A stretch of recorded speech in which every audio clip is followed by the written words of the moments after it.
Selamat siang para mahasiswa semuanya. Salam kenal dengan saya Ruswati dari kelas K Universitas Islam Riau. Baiklah, pada kesempatan kali ini saya akan menyampaikan materi perkuliahan tentang ilmu negara.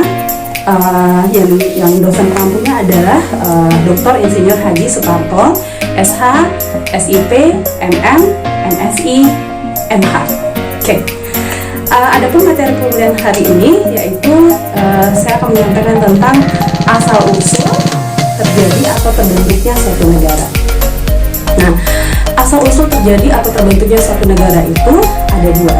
Yang pertama yaitu secara empiris atau secara fakta, nyata, dan ada. Oke, yang kedua yaitu secara teoristis. Nah, yang pertama tadi itu secara empiris, yaitu aktual, nyata, dan fakta. Itu terbagi lagi menjadi dua. Yang pertama secara premier dan kedua secara sekunder.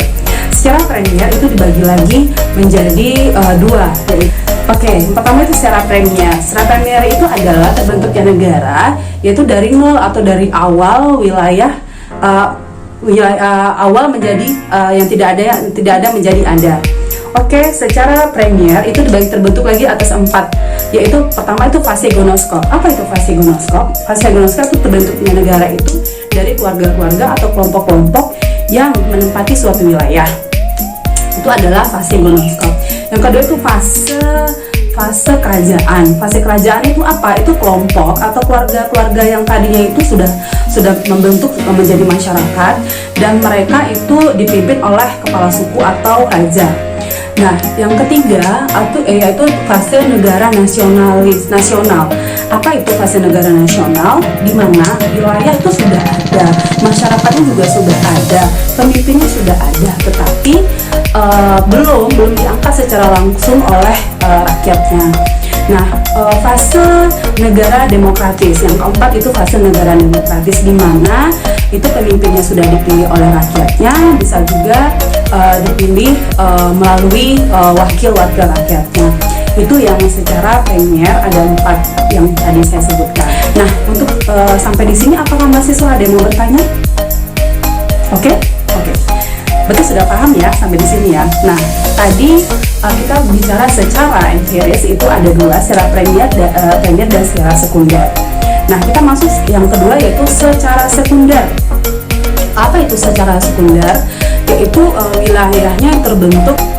Oke, yang kedua itu peleburan atau penggabungan, di mana dua negara itu menggabungkan diri menjadi satu negara. Contohnya Jerman Barat dan Jerman Timur, di mana Jerman Timur itu mengadopsi sistem komunis, sedangkan Jerman Barat itu mengadopsi sistem demokratis. Nah, sekarang ini mereka berlebur menjadi satu dan namanya Jerman. Jadi tidak ada lagi Jerman Timur atau Jerman Barat, itu sudah tidak ada. Jadinya satu nama Jerman. Oke, yang kedua itu akibat terbentuknya negara itu dari secara sekunder, itu tadi. Yang ketiga adalah pemecahan. Pemecahan itu adalah kebalikan dari peleburan, di mana terbentuknya suatu negara itu akibat pemecahan negara induk itu menjadi beberapa negara bagian. Contohnya seperti Korea. Nah, dulunya hanya ada Korea, tapi sekarang ada Korea Utara dan ada juga Korea Selatan.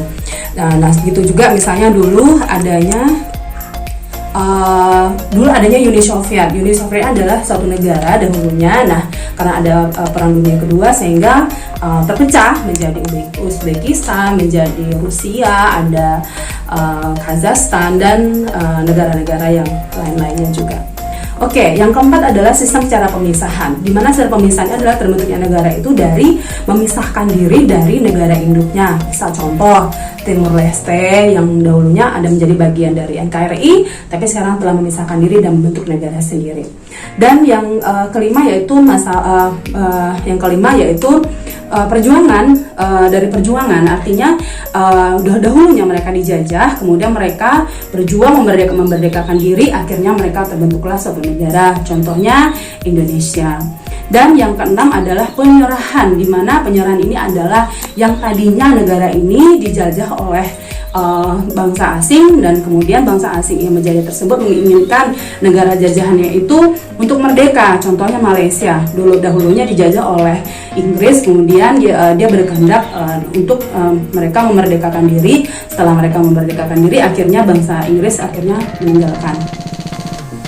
Baik, yang ketujuh adalah pendudukan, di mana pendudukan ini adalah kebalikan dari hampir sama dengan penaklukan, di mana kalau pendudukan ini sudah ada wilayah orang suku aslinya di sana, kemudian datang bangsa asing merebut wilayah itu. Contohnya seperti